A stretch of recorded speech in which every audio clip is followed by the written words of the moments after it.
So my flight into Split touched down 5:30 or 6 in the evening. I've got to my hotel with just enough time to go for a walk before sunset. As you can see, I've decided to walk up a great big hill to a lookout from which you can see basically the entire city and surrounds.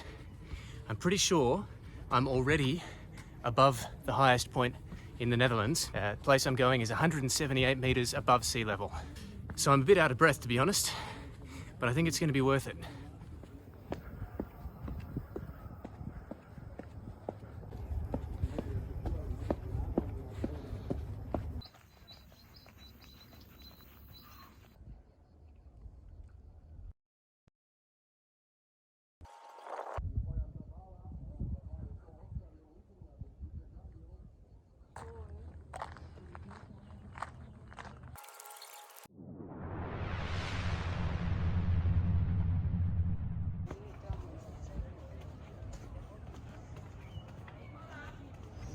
So I'm currently walking down the Riwa promenade here in Split, which stands at the front of Diocletian's palace. This was recently restored with, I think, UNESCO funds. The locals actually really don't like it. It's a magnificent structure. That's it, just there on the left. It was constructed by the Emperor Diocletian with the aid of the labour of 10,000 slaves over about 10 years. For his retirement. He became the first emperor to actually voluntarily retire and abdicate the role with no bloodshed at all. And this is where he used to hang out for the last 10 years of his life before dying peacefully, apparently. So we're about to duck in one of the gates. It's kind of hidden away here on the left, and take a look inside.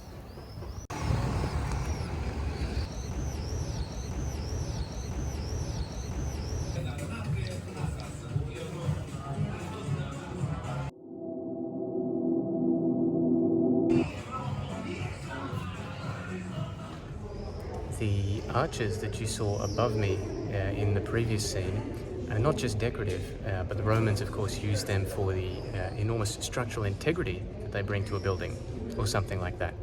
So that whole basement was like a storage area for and excess stone that was like no longer useful for construction. And then eventually, when this place started to become recognized as a World Heritage Site, the city got money to clean it out and open it up for tourists.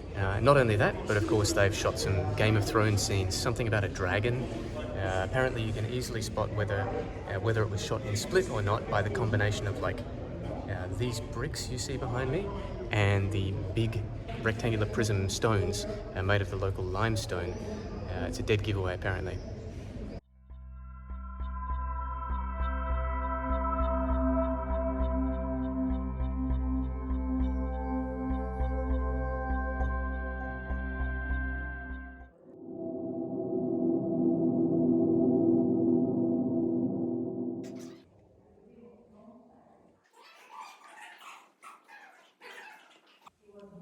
I have to say, if your beam of wood looks this good when it's 1700 years old, you're doing okay.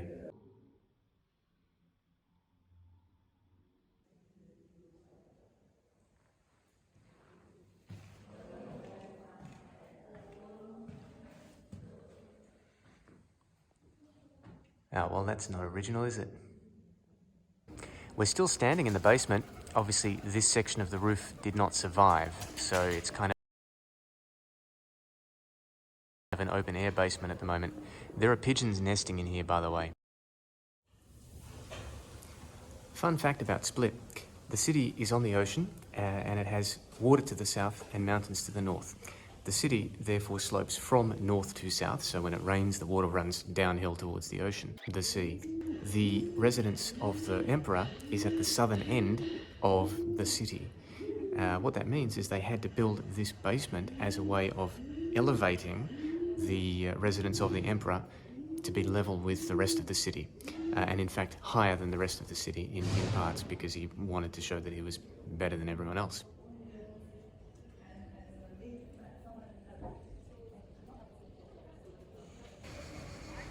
This statue is dedicated to the first Catholic priest to say Mass in the Croatian language.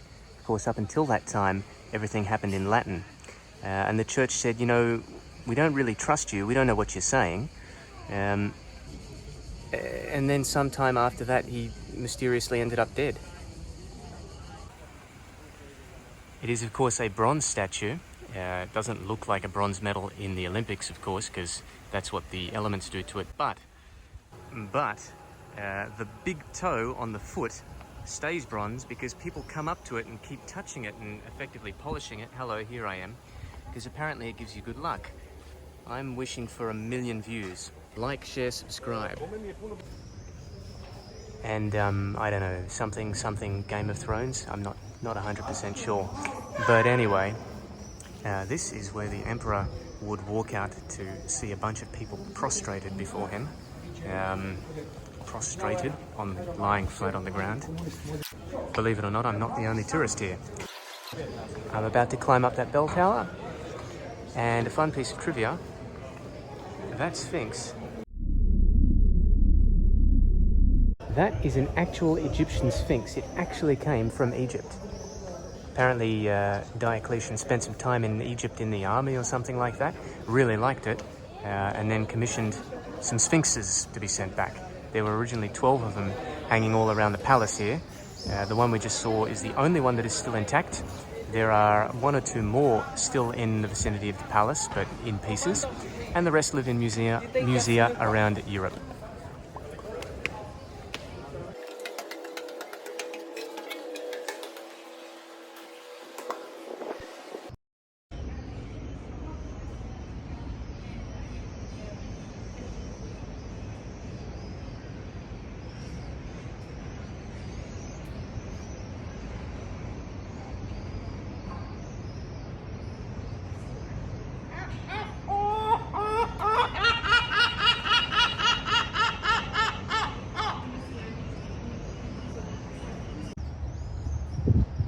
This part of the city and these residences here didn't used to look like this back in Diocletian's day. To give you an example, you see there a cross. Diocletian was a persecutor of Christians. I'm pretty sure you wouldn't have found anything particularly Christian looking back in the day. Another example, all of these houses that you see were added later when people realized that the city walls, or the palace walls, were kind of a convenient thing to build inside of. So the houses popped up at almost in random locations. You can see there's not much structure to them.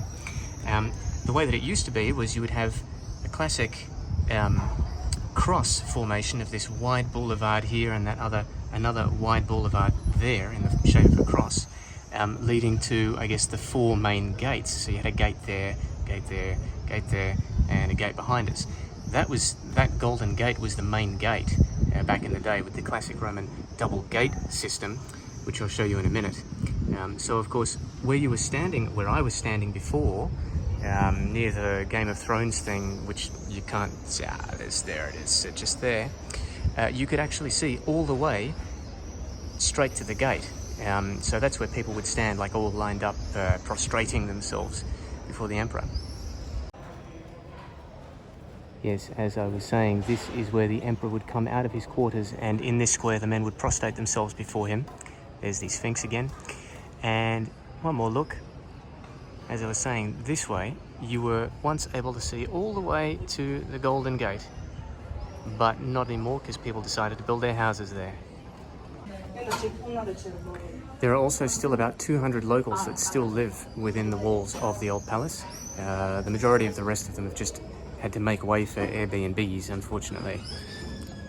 Another fun fact. Oh yeah, that's it. See that? Someone's washing hanging up, a true local. Another fun fact, this is officially where the Western Roman Empire ended, when this guy Julius Nepos was killed by his guards, basically. Nepos, that's where the word nepotism comes from. I'm not even making this up, because he was appointed by his uncle. And this is the Golden Gate, the classic 2-gate system. Don't ask me how true any of this is, but apparently you would have like an iron gate here, and in this area in between you would kind of you'd let people come in if they wanted to, and if you decided they were your enemy, you would shut the wooden gate here, and then bring all your soldiers and stuff on top to shoot arrows and pour hot oil on them. while they were trapped in this void and couldn't go anywhere. Again, I don't know if it's true.